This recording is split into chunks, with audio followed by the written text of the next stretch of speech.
Et de cette balle ovale à l'honneur durant les 8 prochaines semaines, on en parle avec deux passionnés. Gérard Holz, journaliste sportif, visage familier de la télévision publique française. Oh, 44 ans, vous savez. 44 ans, ça fait quand même pas mal d'années. Et Julien Holz, votre fils, pour ce livre que vous avez co-signé, Légende du rugby, 200 ans d'histoire, on le voit ici à l'écran.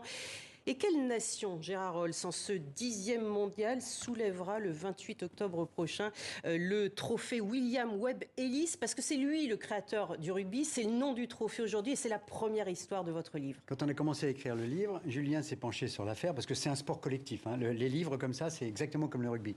Et il découvre que William Webb Ellis est le créateur du rugby. Ce qui est drôle, c'est que c'est une sorte de cold case, c'est-à-dire qu'ils ont mené l'enquête dans les années 1890 et c'est justement c'est le collège de rugby et c'est la fédération anglaise de rugby qui ont diligenté des enquêteurs pour certifier que c'était bien à l'école de rugby sur le Big Side, le terrain de football. Rugby à la base étant le nom d'une ville, on est d'accord. Oui, oui. À 300 km au nord de Londres.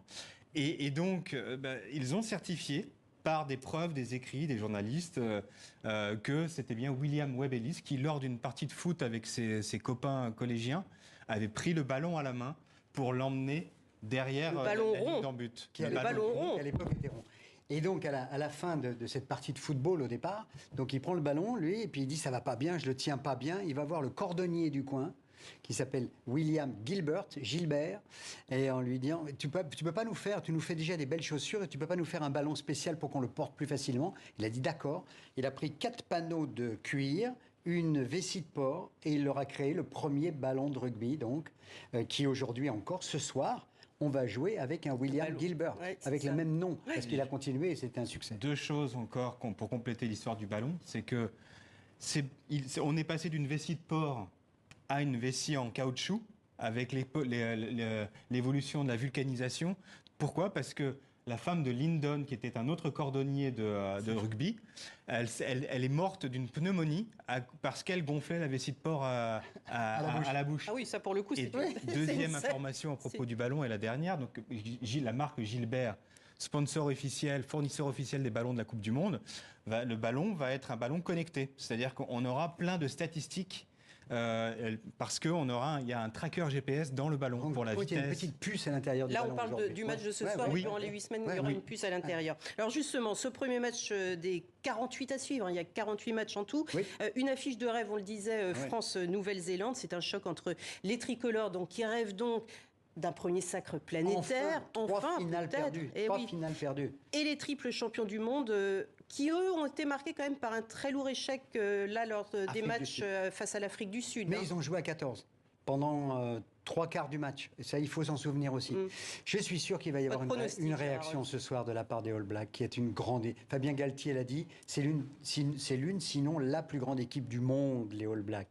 Même si aujourd'hui, c'est l'Irlande qui est en tête du classement mondial, l'Afrique du Sud. Les All Blacks, c'est terrible. C'est terrible. On ne pouvait pas avoir pire adversaire en premier match, ou au contraire, ça galvanise... Ils ont été numéro 1 mondial, les All Blacks, sur 18 années. Ils ont été 15 ans numéro 1 mondial au 21e siècle. Mais justement, est-ce que durant cette Coupe du Monde, vous avez l'impression que c'est vraiment une Coupe du Monde ou c'est une coupe entre 2 hémisphères? Il n'y a que l'Angleterre qui a réussi dans l'hémisphère nord à l'emporter en 2003. Sinon, ce ne sont que des nations de l'hémisphère sud. Oui, avec des révélations quand même. La dernière Coupe du Monde, par exemple, le Japon, qui organisait, mais qui avait vraiment énormément travaillé sur l'entraînement, sont allés en quart de finale quand même. Là, on va avoir l'Écosse, qui va sans doute être une des révélations, ainsi que les Fidji, qui ont battu l'Angleterre quand même dans les matchs de préparation. Il peut y avoir des rebondissements, mais c'est vrai que c'est un peu ça. Il y a un monopole. Ça reste quand même un combat entre 2 hémisphères. L'hémisphère sud contre le reste du monde. Alors moi j'étais surprise, mais en même temps je ne suis loin d'être une spécialiste du rugby, de découvrir la Roumanie, la Géorgie, le Portugal, la Namibie. Je me suis posé la question, pourquoi la Namibie par exemple n'est jamais parvenue à franchir le cap du premier tour alors que c'est le pays voisin de l'Afrique du Sud? Qu'est-ce qui peut faire la différence entre 2 nations? Tous les grands joueurs de Namibie vont jouer en Afrique du Sud. C'est la raison. Donc le championnat est moins important, donc ils ont moins d'expérience et ils se font battre par l'Afrique du Sud. On va revenir au livre, il nous reste 1 minute, Julien Holz, ça va être rapide. C'est le 12e livre que vous écrivez ensemble, il y a d'autres sports qui vous ont passionné également et récemment le Mans, les 24 heures du Mans. 100 ans. Ouais, 100 ans, là, 200 ans de rugby. Comment vous avez pris l'habitude de travailler ensemble? En fait, tout a démarré à l'été 2012. Tu rentrais des Jeux Olympiques de Londres. Et l'éditeur de sa biographie lui a proposé de faire le livre événement pour la 100e édition du Tour de France. Et donc c'est comme ça que l'aventure a démarré, c'est-à-dire qu'il m'a proposé de travailler avec lui. On a fait ce livre-là qui a été un véritable succès et c'est d'ailleurs notre best-seller depuis 10 ans. Et là, ça va être le rugby. Et là, ça va être le rugby. Normalement, oui. Normalement, ça doit bien fonctionner. Gérald Rolls, votre pronostic pour ce soir? Je fais jamais de pronostic, mais on va gagner. Merci. Ça va être difficile, ça va être très difficile. Le match va être très spectaculaire et je pense qu'on va avoir le record absolu des téléspectateurs. Pour l'instant, c'est entre 18 millions et demi, 19 millions. Je pense qu'on va l'exploser ce soir. Merci beaucoup. Je vous souhaite un même succès pour votre livre à tous les deux. Merci de nous avoir. Légende du rugby 1823-2023. Ça fait donc 200 ans d'histoire de ce sport. À la fête dès ce soir et pour les 8 prochaines semaines. Merci d'avoir suivi ce journal et très bonne suite de programme à toutes et à tous.